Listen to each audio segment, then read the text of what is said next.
My name is Alex, and I'm 26 years old. For the last 8 years, every spare dollar and every free moment of my life went into restoring a single thing: a 1969 Ford Mustang Fastback. It was more than a car. It was my dream, my escape, my future. 2 months ago, while I was out of town, my parents sold it to pay for my sister's designer wedding dress. They thought I was trapped, that I had no choice but to accept it. What they didn't know was that my late grandfather had left me one very specific key to my own freedom, and they had just handed me the reason to finally use it. If you've ever felt like the odd one out in your own family, drop a comment letting me know where you're watching from. And before I tell you how this story unfolds, make sure to hit that like button and subscribe for more stories about finding your own worth when the people closest to you refuse to see it. Before everything fell apart, my life was a routine of grease, gears, and quiet responsibility. I've been a mechanic since I could hold a wrench.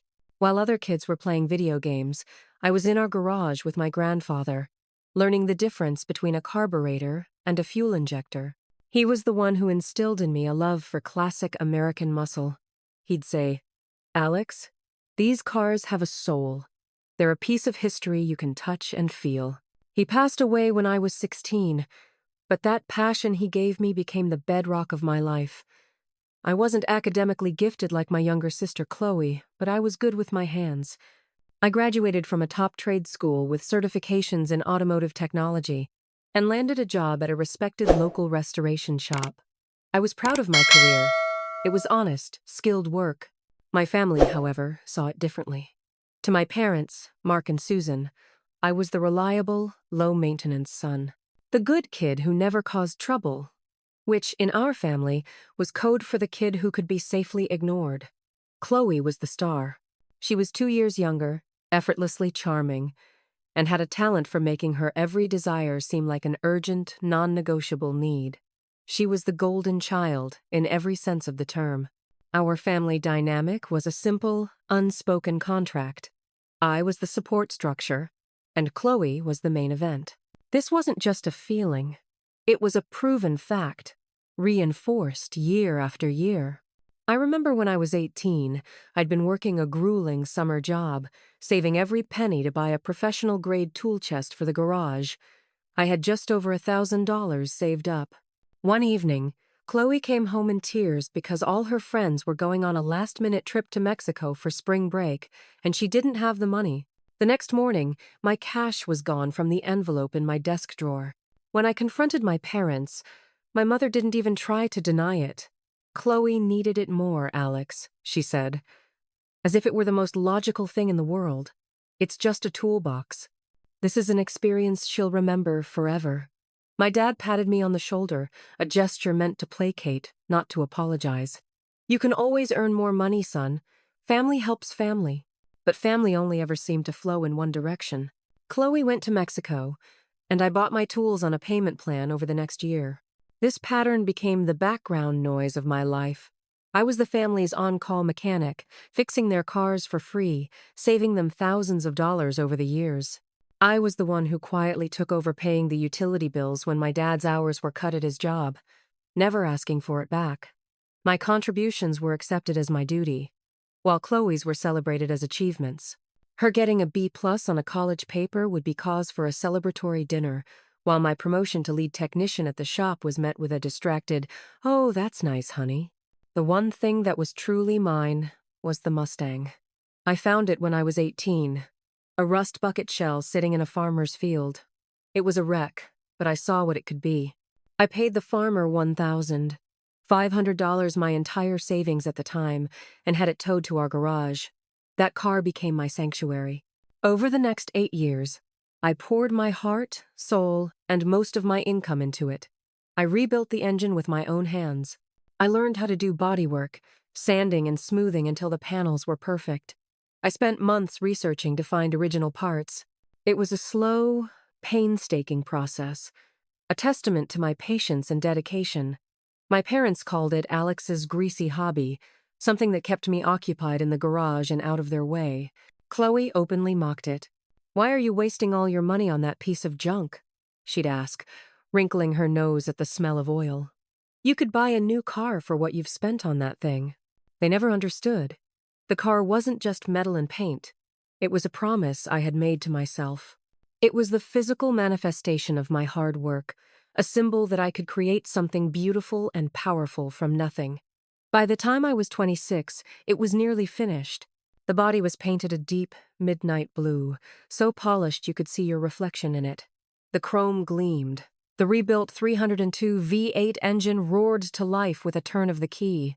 All that was left was the interior upholstery, which I had saved up for and was scheduled to have installed in a few months. It was my masterpiece, the one thing in my life that felt entirely, unequivocally mine. I was proud. And for the first time, I was starting to see a future where I wasn't just the family support system, a future where I could drive away in a car I built myself, towards a life I chose. I suppose, in a way, they saw that too. They saw a symbol of my impending independence, a future where their reliable son might not be so readily available. And I think it scared them. I should have seen the danger. Should have realized that the one thing that was mine was the one thing they couldn't stand to see me have. I was so close to the finish line, but I had no idea that the biggest betrayal of my life was waiting just around the corner, ready to tear it all down. As it so often is in my family, was Chloe. She announced her engagement at Sunday dinner. Her fiancé, Chad, was a junior partner at a finance firm, the kind of guy who wore expensive watches and talked about his stock portfolio. My parents were beyond ecstatic.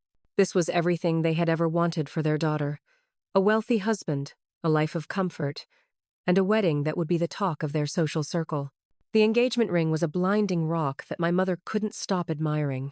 "Oh, Chloe, he has such wonderful taste," she gushed, completely ignoring the fact that Chad had spent the last 10 minutes scrolling through his phone while Chloe recounted their engagement story. From that day forward, our house transformed into a wedding planning headquarters. The dining room table disappeared under a mountain of bridal magazines and fabric swatches. Every conversation revolved around venues, caterers, and guest lists. I was genuinely happy for my sister. Despite our dynamic, I wanted to see her happy, but a knot of dread began to form in my stomach. I knew what a production like this meant for my family's finances, and I knew who they would eventually turn to when the bills started piling up. The initial requests were small. "Alex, could you lend us a few hundred for the deposit on the floral arrangements? We get paid next week," my mother would ask. I'd hand over the cash, knowing I'd never see it again. "Hey, bro," Chloe would text. "Can you cover my dress-fitting appointment?" I left my wallet at Chad's. It was always something. I was the reliable ATM, the easy source of funds that didn't come with the scrutiny of a bank or the expectation of immediate repayment. The real shift happened when they started talking about the wedding dress. Chloe had her heart set on a gown from a high-end designer. It was beautiful, I had to admit, but it came with a price tag that made my eyes water. $15,000. Chad, despite his wealth, had made it clear that his family was paying for the venue and honeymoon, and the rest was up to my parents. My dad, who worked a mid-level management job, and my mom, a part-time administrative assistant, simply did not have that kind of money. I overheard them arguing one night in the kitchen, their voices low and stressed. "Mark, I don't know where we're going to get it," my mother whispered. "We've already maxed out 2 credit cards on the caterer." "We'll figure something out," my father said, his voice weary. "We can't let Chloe down. This is the most important day of her life." I felt a pang of sympathy mixed with frustration. They were so willing to put themselves in financial jeopardy for this one day, for this one perfect image.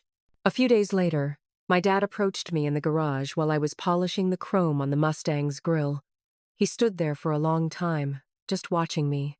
"You've done an incredible job with this car, son," he said, his tone unusually somber. "Thanks, Dad," I replied, a little surprised. He rarely showed any interest in my work. "It must be worth a lot of money now," he continued, his eyes scanning the car. Not with admiration, but with a strange, calculating look I couldn't quite decipher. "It's not about the money," I said, my guard going up slightly. "It's my dream car. I'd never sell it." He just nodded slowly. "Of course, son, of course." He walked away without another word, leaving me with a cold, unsettling feeling. It was the kind of feeling you get right before a thunderstorm, when the air gets heavy and unnaturally still.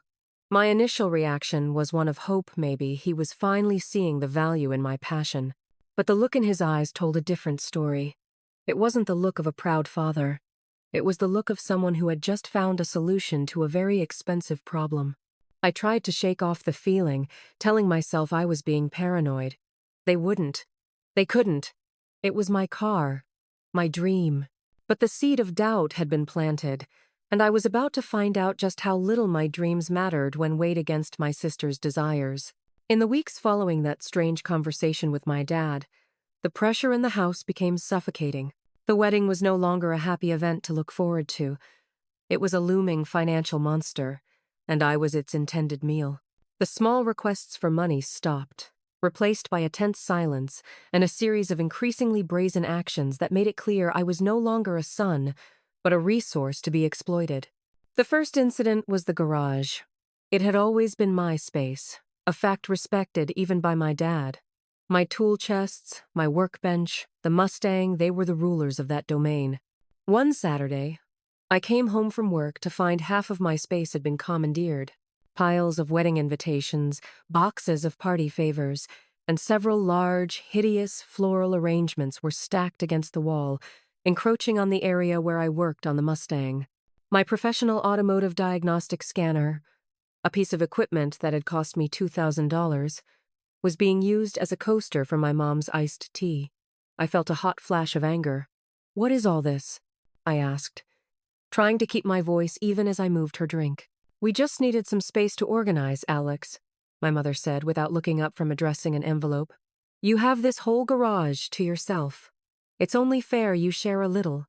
"You could have asked," I said, my voice tighter than I intended. "And this is expensive equipment, not a table." Chloe, who was sitting with her, rolled her eyes. "Oh my God, relax. It's just a box. Don't be so dramatic." The utter dismissal of my space and my property was galling, but I cleaned up the mess and drew a clear line on the floor with chalk. "My workspace ends here," I told them. "Please don't put anything on this side." The next day, the boxes were back over the line. The second incident was more personal. My birthday was in the middle of all this wedding chaos. I never expected a big celebration, but in previous years my mom would at least bake a cake and we'd have a quiet family dinner. This year, my 26th birthday came and went without a single mention. I worked a 10-hour shift, came home exhausted, and found my parents and Chloe in the living room, laughing as they watched a reality TV show. No happy birthday, no card, not even an acknowledgement. When I finally brought it up the next day, my mother looked genuinely confused for a moment before her expression cleared. "Oh, honey, I am so sorry." With all this wedding planning, it completely slipped my mind. "You know how crazy things are right now?" It was a flimsy excuse. They hadn't forgotten. They just hadn't cared enough to remember. My existence had become secondary to the wedding. The third incident involved a direct confrontation about money. My dad sat me down at the kitchen table, a stack of bills in front of him. "Son, we need to talk," he began, his tone grave. "This wedding is costing more than we anticipated. We're in a bit of a tight spot." He then proceeded to lay out a plan where I would officially take over the mortgage payments for the next 6 months. Not contribute, but take over completely. "It's the only way we can afford the dress and the caterer without going into serious debt," he explained. I was stunned. "Dad, I can't afford the whole mortgage on my salary. I have my own expenses, my own savings goals. I'm trying to finish the car." His face hardened. "Alex, this is your sister. Your only sister. Are you really going to put that old car ahead of her happiness?" "This isn't about the car," I argued, my frustration boiling over. "This is about the fact that you and Mom are spending money you don't have, and you expect me to bail you out. It's not fair." "Fair?" he scoffed. "Life isn't fair. It's about sacrifice. Your mother and I have sacrificed for you and your sister your entire lives. It's time you stepped up and did the same." It was a masterclass in guilt tripping. My attempts to establish a reasonable boundary were painted as selfishness. I tried to talk to my mom later, hoping for a more sympathetic ear. Her response was even worse. "I'm so disappointed in you, Alex," she said, her voice dripping with sorrow. I thought we raised you to be a generous, family-oriented man. Maybe we failed somewhere. It was textbook emotional manipulation. I was the bad guy for not wanting to cripple myself financially for their poor planning. The breaking point of my sanity came from an unlikely source. Gus, my boss, was a gruff 60-something man who had run his restoration shop for 40 years. He didn't say much, but he saw everything. He had noticed me coming into work, looking exhausted and stressed for weeks. One afternoon, as I was meticulously tuning the Mustang's engine in my garage bay at home, a small mercy was that my parents hadn't yet asked me to sell my tools. Gus stopped by unexpectedly with a couple of cold beers. He didn't say anything at first, just stood there watching me work, the way my grandfather used to. Finally, he took a long sip of his beer and said, "Kid, you look like hell." I tried to brush it off. Just a lot going on at home. Gus nodded, his eyes fixed on the car. "That's a fine piece of work," he said. "Shows patience, shows character. Don't let anyone treat something you built with that much care like it's worthless." He looked me straight in the eye. I had a brother like that. Always a crisis. Always needing a bailout. My parents always took his side. I spent years trying to earn their approval, cleaning up his messes. You know what it got me? An empty bank account and a heart full of resentment. Some people are a black hole for resources, kid. You can pour your whole life into them and they'll still be empty. Don't you go setting yourself on fire just to keep your sister warm. His words hit me like a physical blow. He had seen my entire life, my entire family dynamic, in just a few weeks of observing my stress. Hearing it from an outsider, someone with no stake in the game, validated everything I was feeling. I wasn't being selfish. I wasn't being ungrateful. I was being used. That evening, I went home with a renewed sense of resolve. I was going to say no. I was going to put my foot down. But when I pulled into the driveway, I saw something that made my blood run cold. Through the garage window, I saw my parents standing next to the Mustang. My dad had a tape measure and was measuring its length and width. My mother was on the phone, and I could hear her clearly through the open window. "Yes, it's a '69 fastback," she was saying. "Excellent condition. The owner is very motivated to sell." They weren't just thinking about it anymore.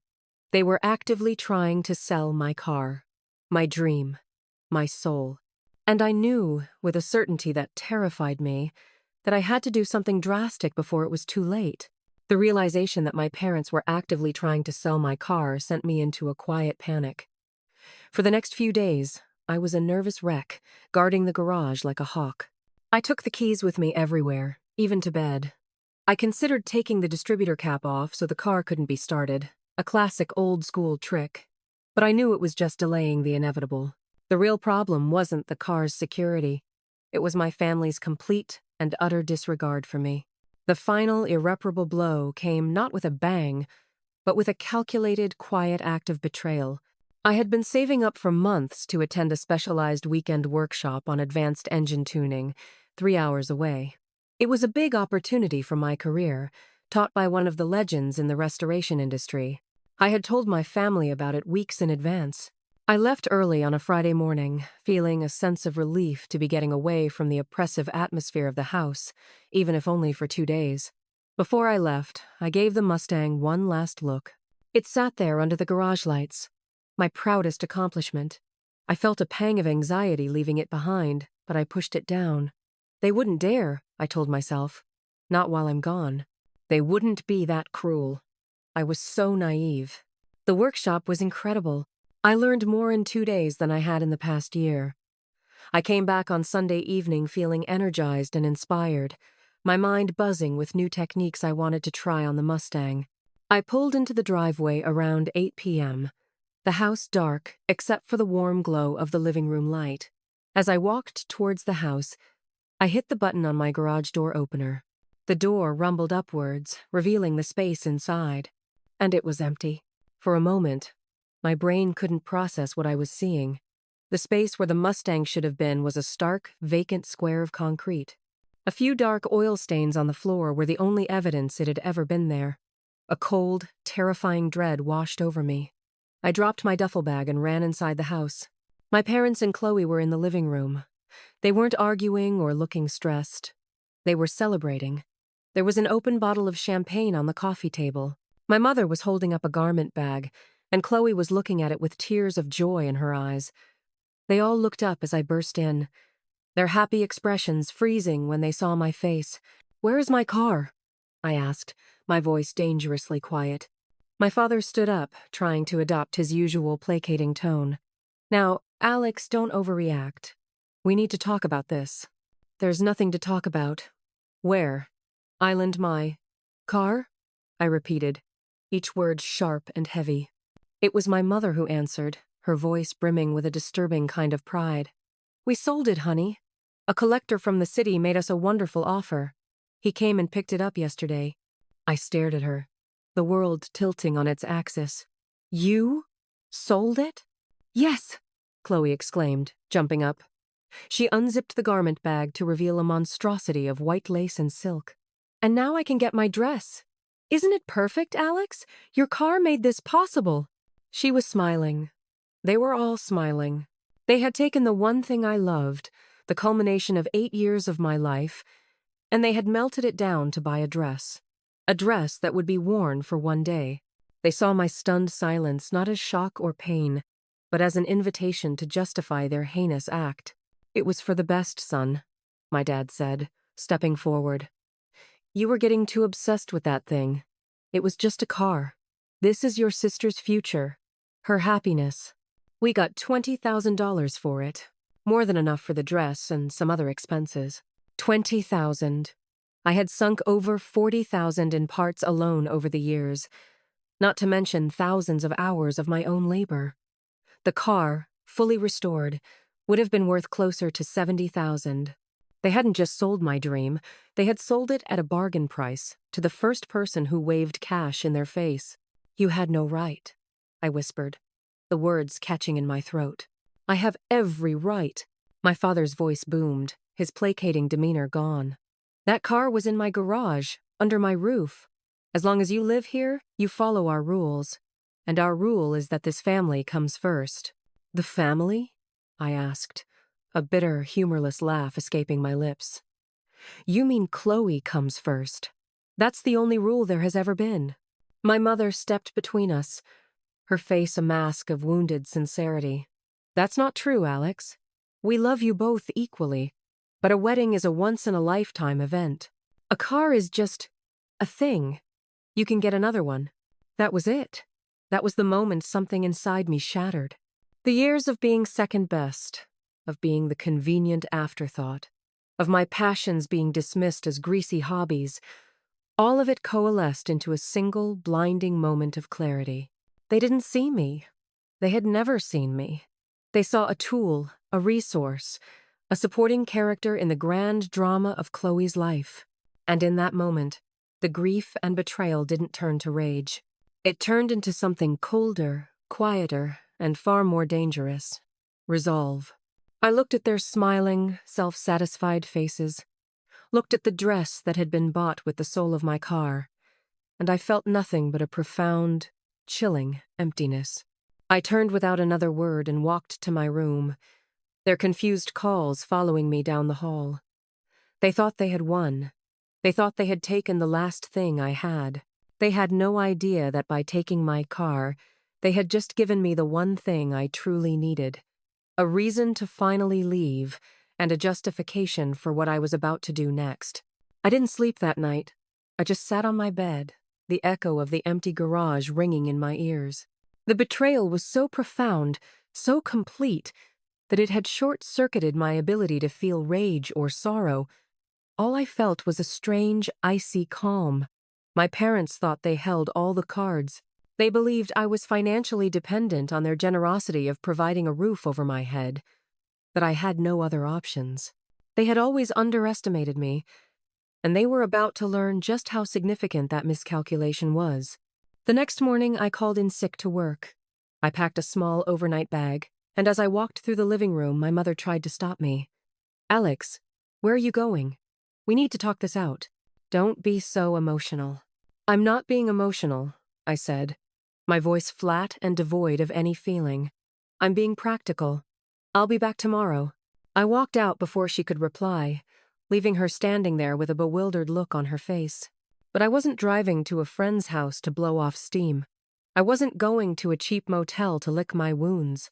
I drove for 3 hours, deep into the heart of the city, until I stood before a gleaming skyscraper with the name of a prestigious law firm etched in brass by the entrance. This was my destination. This was my Vuhibimat. My grandfather, the man who had taught me about cars, was more than just a hobbyist. He had been a sharp, successful businessman who had built a small manufacturing company from the ground up and sold it for a fortune before he retired. He had seen the dynamic in our family with crystal clarity. He saw how my parents enabled Chloe and took me for granted. In the last year of his life, he had set up a meeting with me and his longtime attorney, a man named Mr. Harrison.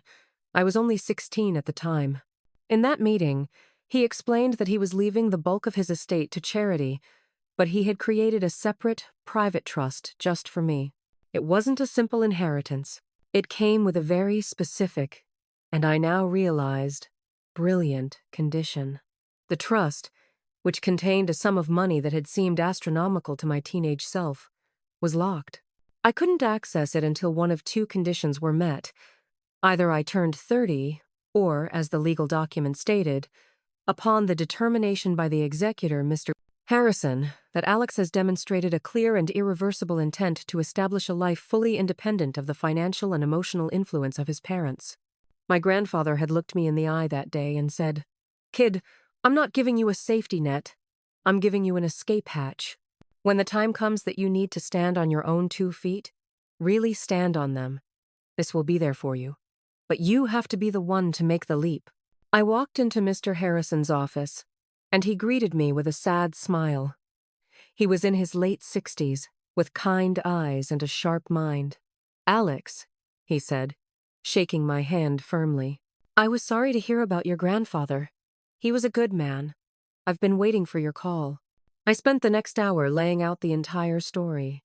The years of being financially drained, the constant favoritism, and the final, brutal act of them selling my car. I told him every detail, my voice steady and methodical. When I finished, Mr. Harrison leaned back in his leather chair and nodded slowly.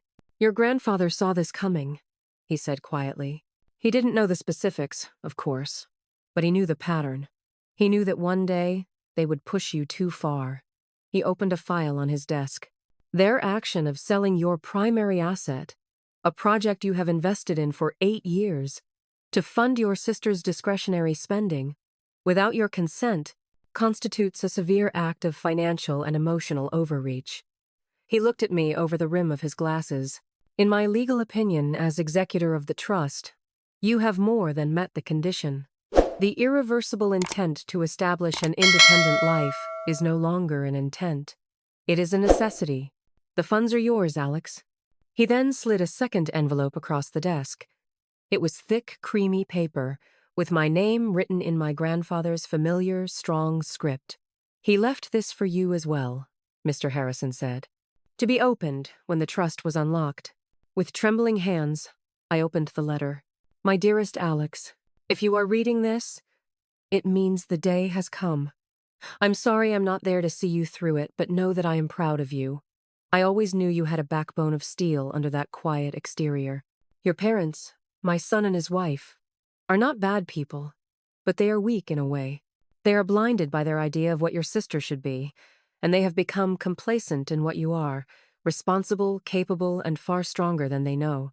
They have likely taken something from you, something you love, because they see your passions as negotiable and your sister's wants as essential. I am sorry for the pain it has caused you, but now it is time to build your own life. This money is not a handout. It is a foundation. Use it to build something that is yours, that no one can ever take away from you. Buy a house with a garage big enough for 10 Mustangs if you want. Start your own business. Be your own man. Your greatest strength is not in your hands, but in your heart. Don't let their choices make it hard and cold. Just make it smarter. With all my love, Grandpa." Tears streamed down my face as I read the letter. It was like he was in the room with me, giving me the permission I never knew I needed. Over the next few hours, Mr. Harrison and I laid out a plan. We initiated the transfer of the trust funds into a new private bank account under my name only. We discussed financial advisors and investment strategies, but my first priority was simpler. I want the car back, I told him. Mr. Harrison made a call. He had connections. Within an hour, he had hired a private investigator, a no-nonsense woman named Sarah, to track down the buyer. It shouldn't be too difficult, Sarah said over the speakerphone. A unique car like that leaves a paper trail. Give me 24 hours. I left Mr. Harrison's office that afternoon a different person. I wasn't a victim anymore. I was armed with a plan, significant resources, and my grandfather's blessing. I checked into a hotel, and the next morning, Sarah called. She had found the car. It had been sold to a wealthy collector who specialized in flipping classic cars for a quick profit. He had paid my parents a laughably low price and was planning to list it for auction at nearly 4 times that amount. Sarah had also obtained the buyer's contact information. My plan was set. I had my Vur Kibi Mart. Now it was time to prepare the stage for the final confrontation. They thought they had left me with nothing, but in reality, they had given me everything I needed to finally break free. I spent the next week in a quiet whirlwind of activity. Guided by Mr. Harrison, I secured my finances, opened a new bank account that my parents had no knowledge of, and cut off any financial ties I had to the family home. I had the investigator, Sarah, reach out to the collector who had bought my Mustang. She explained the situation delicately, that the car was sold without the primary owner's consent under duress, and made him an offer, $30,000, cash, a full $10,000 more than he had paid my parents. It was a steep price to pay for my own property, but it was worth it to avoid a protracted legal battle and get the car back quickly. The collector, smelling an easy, risk-free profit, agreed immediately. The deal was set to be finalized by the end of the week. I also found a small house for rent in a quiet neighborhood about 30 minutes away. It wasn't fancy, but it had a clean 2-car garage that was perfect for my needs. I signed the lease, paid the deposit and first month's rent, and scheduled movers for the upcoming weekend. Every step I took felt like I was reclaiming a piece of my own life. The icy calm I had felt on the night of the betrayal had sharpened into a focused, determined purpose. On Friday evening, a full week after I had left, I returned to my parents' house. I had called ahead and requested a family meeting, saying I had come to a decision about the car and wanted to discuss it calmly. They agreed, their tones smug and self-assured. They clearly thought my time away had softened me, that I had come back, tail between my legs, to accept my fate. I walked into the living room, and they were all sitting there, waiting for me like a tribunal. My father was in his armchair, my mother on the sofa next to Chloe, who was scrolling through her phone, looking bored. Well, my father began, breaking the silence. I'm glad you've decided to be reasonable, Alex. We were worried you were going to do something foolish. We know you were upset, my mother added, her voice syrupy sweet. But once you've had time to think, I'm sure you realize we did what was best for the family. I let them talk. I let them explain how my selfishness had been hurtful, how Chloe's wedding was a far more important investment than an old car, and how they were sure that, in time, I would thank them. I stood there and listened, my expression unreadable, letting them dig the hole of their own arrogance deeper and deeper. When they had finally exhausted their justifications, I spoke. My voice was quiet, but it cut through the room with absolute authority. I am not here to be reasonable, I began. I am here to inform you of the consequences of your actions. The shift in my tone caught them off guard. Chloe looked up from her phone. First, I said, looking directly at my father, you told me that as long as I lived under your roof, I had to follow your rules. I agree. Which is why, as of this weekend, I will no longer be living under your roof. I've rented my own house. Movers are coming on Sunday to collect my tools and my personal belongings. My mother gasped. You can't! How could you possibly afford that? Which brings me to my second point, I continued, ignoring her. You seem to be under the impression that I am financially dependent on you. The opposite has been true for quite some time.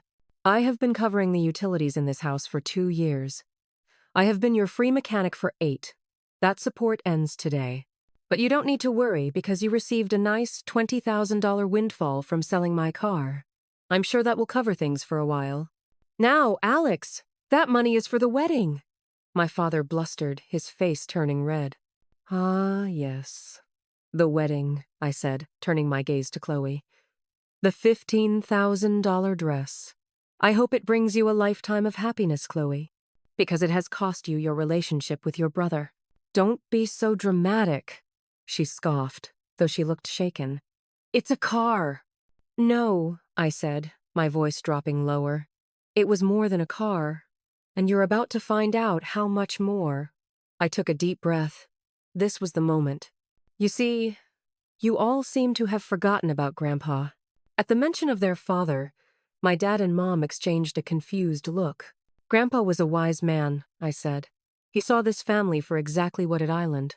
He knew that you favored Chloe, and he knew that you saw me as little more than a reliable convenience, which is why he set up a private trust for me before he died.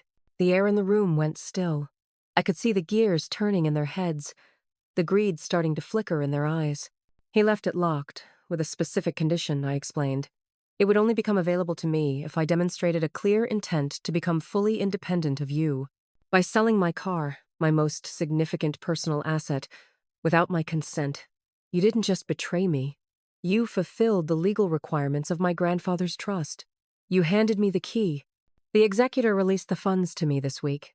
My mother's jaw dropped. How much? She whispered, her voice trembling.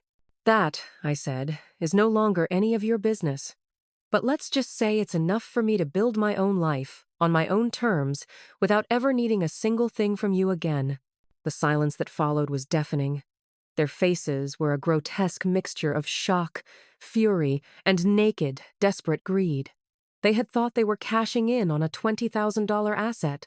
They had just realized they had lost access to a fortune. And finally, I said, delivering the final blow. About the car. I know who you sold it to. I contacted him. I bought it back this morning.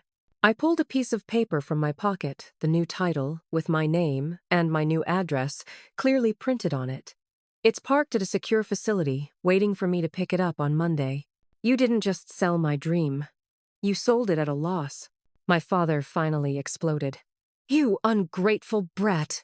After everything we've done for you, what have you done for me? I shot back, my own voice rising for the first time. Taken my money? Ignored my accomplishments? Sold my property out from under me? No, you haven't done anything for me. You've done things to me. And it's over. I turned and walked to the door. Their voices erupted behind me, pleading, threatening, demanding. My mother was crying, not out of sadness for me, but for the loss of her financial security. My father was yelling about family loyalty. Chloe was screaming that I was ruining her wedding. I didn't turn back. I walked out the front door and closed it gently behind me, shutting out the noise.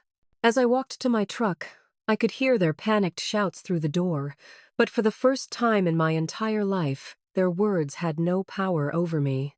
The chains were broken. I was free. The weekend was a blur of controlled chaos and liberation. On Saturday, I drove to the secure storage facility to see my car. The moment the facility manager rolled up the heavy metal door, my breath caught in my throat.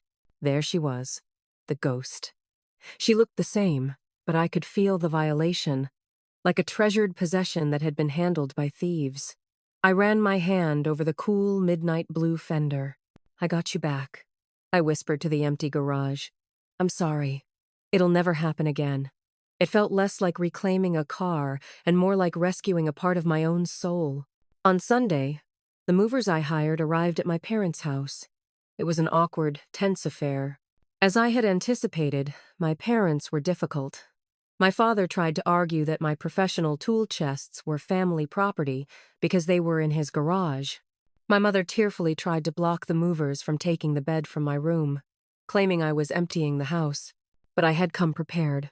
On Mr. Harrison's advice, I had requested a civil standby from the local police department. A calm, professional police officer stood quietly in the driveway, ensuring that the process remained orderly. His mere presence deflated their arguments. They couldn't bully or manipulate me when a uniformed officer was watching. I directed the movers with a quiet efficiency, taking only what was mine: my tools, my clothes, my books, and the few sentimental items I had from my grandfather. Every box that was loaded onto the truck felt like another chain breaking. By midday, it was done. I did one last walkthrough of my empty room. It was just a box now, a space that had never truly felt like mine. As I was leaving, Chloe caught me in the hallway. The anger from the confrontation was gone, replaced by a desperate, panicked look. "You can't really do this, Alex," she pleaded. "Dad says we can't afford the final payment for the venue without your help.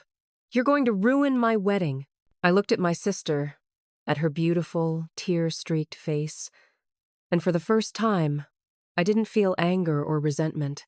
I just felt a profound sadness. "I'm not ruining your wedding, Chloe," I said softly. "You, Mom, and Dad did that when you decided a dress was more important than your son. You made your choice. Now you have to live with it." I drove away from that house for the last time without a single glance in the rearview mirror. Arriving at my new rental house felt like taking my first breath of fresh air after being underwater for too long. The garage was empty and clean, a blank canvas. Unpacking my tools, arranging them in the new space, felt like a sacred ritual. This was my domain now. No one would use my equipment as a coaster. No one would encroach on my space. The days that followed were peaceful. The silence in my own house was a balm to my frayed nerves. I spent my evenings working on the Mustang, carefully checking every system, erasing any trace of its brief time away from me. It was therapeutic work. At the shop, Gus clapped me on the shoulder when I told him what happened. "About damn time, kid," was all he said, but the approval in his eyes was worth more than 1,000 words. Meanwhile, trickles of information about my family started to reach me. My aunt, my mom's sister, who had always been kind to me, called to check in. She said the house was in turmoil. My parents were fighting constantly about money. They had been forced to cancel the expensive caterer and were now scrambling to find a cheaper option. Chad's wealthy parents, upon hearing about the financial instability, had become concerned and were subtly distancing themselves. The perfect wedding Chloe had envisioned was beginning to crumble. Not because of me, but because the pillar that had been silently supporting their fantasy world had been removed. I didn't feel joy at their misfortune. I just felt a quiet, resolute confirmation that I had made the right choice. My new life was just beginning, built not on sacrifice for others, but on respect for myself. And late one evening, as I was sitting in my quiet living room, my phone buzzed. It was a text from Chloe. Not angry or demanding, but just 2 words. "I'm sorry." It wasn't a solution, but it was a crack in the facade, the first sign that reality was beginning to dawn on them. The text message from Chloe was the beginning of a slow, painful unraveling from my family, and the start of a quiet, steady ascent for me. The following 12 months were a study in contrasts, a real-world lesson in cause and effect. Justice, I learned, isn't always a dramatic courtroom verdict. Sometimes, it's the quiet, inevitable consequence of one's own choices. I poured my energy, my focus, and a significant portion of my grandfather's trust into a new dream. I didn't want to just be a mechanic. I wanted to be a creator, an artist whose medium was steel and chrome.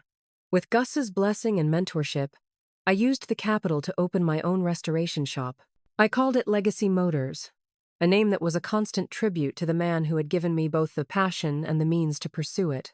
I found a perfect location. A large, clean workshop in an up-and-coming industrial district, with high ceilings and great natural light. I didn't cut corners. I invested in the best equipment, a state-of-the-art paint booth, hydraulic lifts, precision diagnostic tools. I hired 2 other talented, passionate mechanics I had known for years, men who shared my reverence for the craft. We weren't a simple repair shop. We were automotive archaeologists, specializing in full-frame, off restorations of classic American muscle cars. We were reviving history. Word of our meticulous craftsmanship spread like wildfire through the tight-knit car community. A local car blogger did a feature on our first big project, a 1967 Shelby GT 500 we brought back from the brink of oblivion. The photos went viral. Soon, we were getting calls from collectors across the country. Within a year, Legacy Motors had a 6-month waiting list, and a reputation for being one of the best restoration shops in the state. I was working harder than I ever had in my life, often arriving before sunrise and leaving long after sunset. But for the first time, every drop of sweat, every ounce of effort was for myself, for my vision, for my legacy. The feeling was intoxicating, a powerful antidote to the years I had spent feeling like a secondary character in my own life. The ghost, my Mustang, became our shop's soul and its greatest advertisement. With the resources to finally perfect her, I finished the interior with custom-stitched black leather from Italy and a classic wood grain dash sourced from a specialist in California. I upgraded the suspension and brakes, making her not just beautiful but a true performance machine. That summer, I entered her into the state's most prestigious classic car show. I remember the moment they announced the winner for Best in Show. When they called my name, the world seemed to go silent for a second.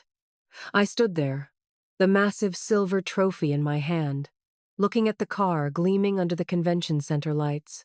I thought of my grandfather, of him teaching me how to gap a spark plug in our drafty garage. I knew he would have been incredibly proud. The car wasn't just a car anymore. It was the flagship of my new life, a powerful, roaring symbol of everything I had built after they had tried to tear me down. My relationship with my family, on the other hand, had completely fractured before it could even begin to heal. Chloe's wedding, as predicted, was a downsized, strained affair. They couldn't afford the grand venue, settling for a local community hall with fluorescent lighting and a buffet-style dinner. The tension between my parents and Chad's family, who were clearly unimpressed by the downgrade, was palpable. The lavish dream had evaporated, replaced by a budget-friendly reality.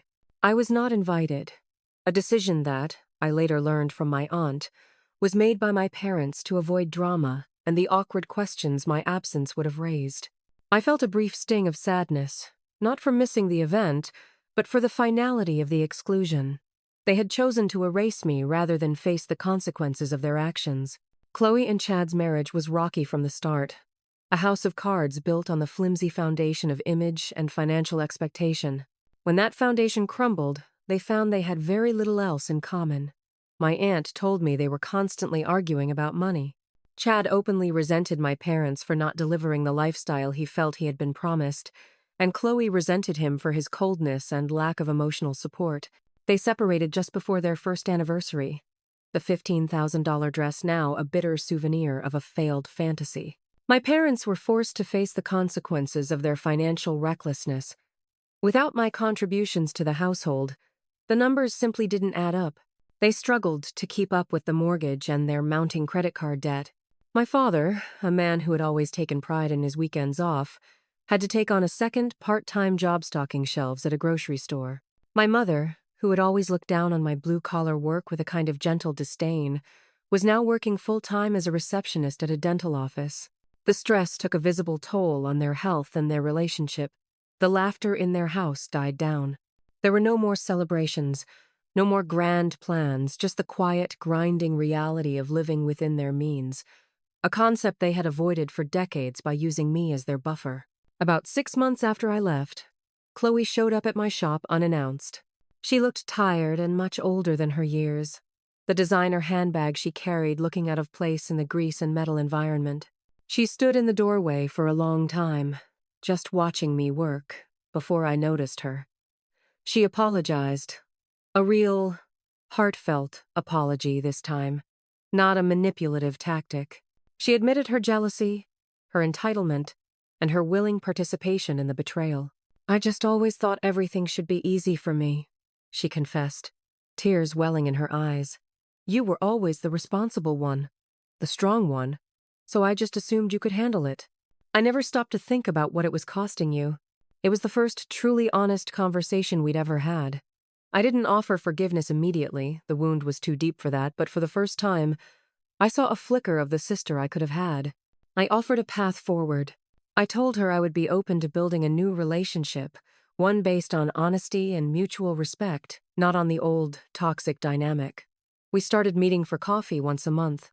The conversations were awkward at first, filled with long silences. But slowly, we began to get to know each other as adults, not as the golden child in the support structure. I never reconciled with my parents in the same way. The betrayal from them, the people who were supposed to protect me, was too fundamental. I maintain a distant civil relationship with them for Chloe's sake. We exchange polite cards on birthdays and holidays, but the warmth, the trust, is gone, perhaps forever. They see my success from afar, the articles about my shop, the pictures of my awards. I know it eats at them.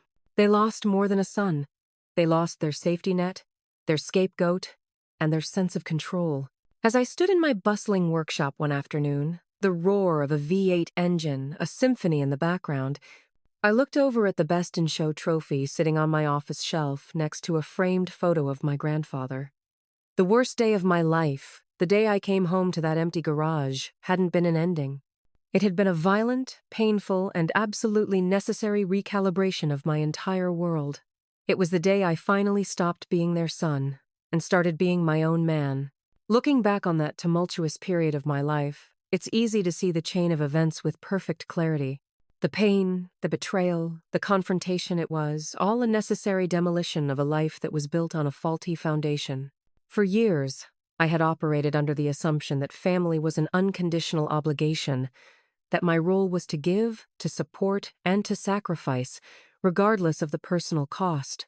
It's a noble idea, the kind we're all taught to believe in.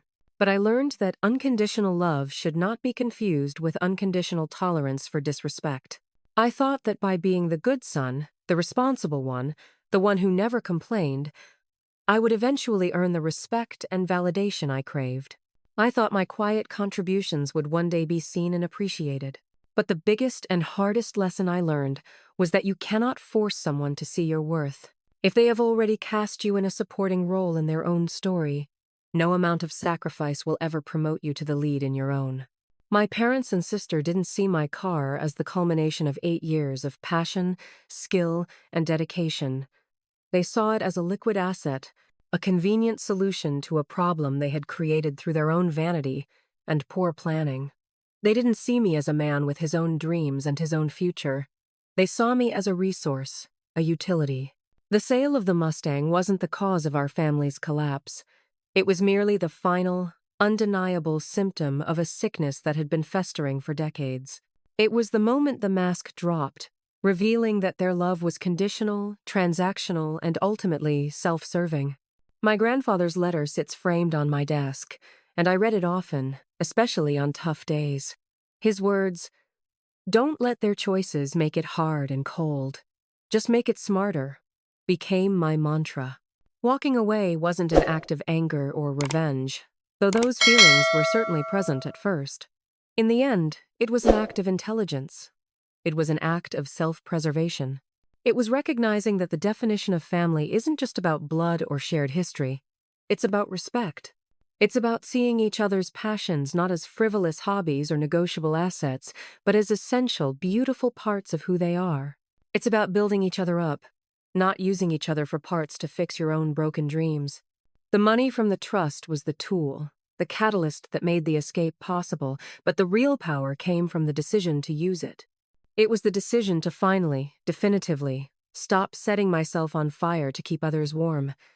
I had to build my own warmth, my own light, my own legacy. And Legacy Motors isn't just a business to me. It's my proof of life. It's a declaration that my passion was never a greasy hobby. It was a viable, valuable skill that could build a future, create jobs, and bring joy to others. Every car that rolls out of my shop, restored to its former glory, is a testament to the idea that something broken, something discarded and left for rust, can be made whole and beautiful again, whether it's a classic car or a person's life. My relationship with Chloe is a slow restoration project of its own. It might never have that factory new shine, but we are sanding away the old rust of resentment and trying to build something new and more honest, piece by piece. The most valuable thing I own isn't the successful business or the award-winning car. It's not the healthy bank account or the house with the 2-car garage. It's the peace of mind that comes from living an authentic life, aligned with my own values. It's the freedom of knowing that my worth is not determined by my family's approval, but by my own actions, my own integrity, and the beautiful things I can build with my own two hands. I had to lose what I thought was my family to find my true self. I had to face their ultimate betrayal to finally betray their expectations of me. And in the end, it was the best trade I ever made. Have you ever had to make a difficult choice to protect your own dream from the expectations of your family? What did you learn from that experience? And how did you find the strength to put yourself first? I would love to hear your stories and insights in the comments below. And if this story resonated with you, please give this video a thumbs up and subscribe to hear more real-life stories about overcoming challenges and building the life you deserve. Remember to share this with someone who might need to hear that their passion is valid, their dreams are worth fighting for, and that sometimes the bravest act of all is to walk away. Thank you for listening, and may you always have the courage to turn the key on your own future.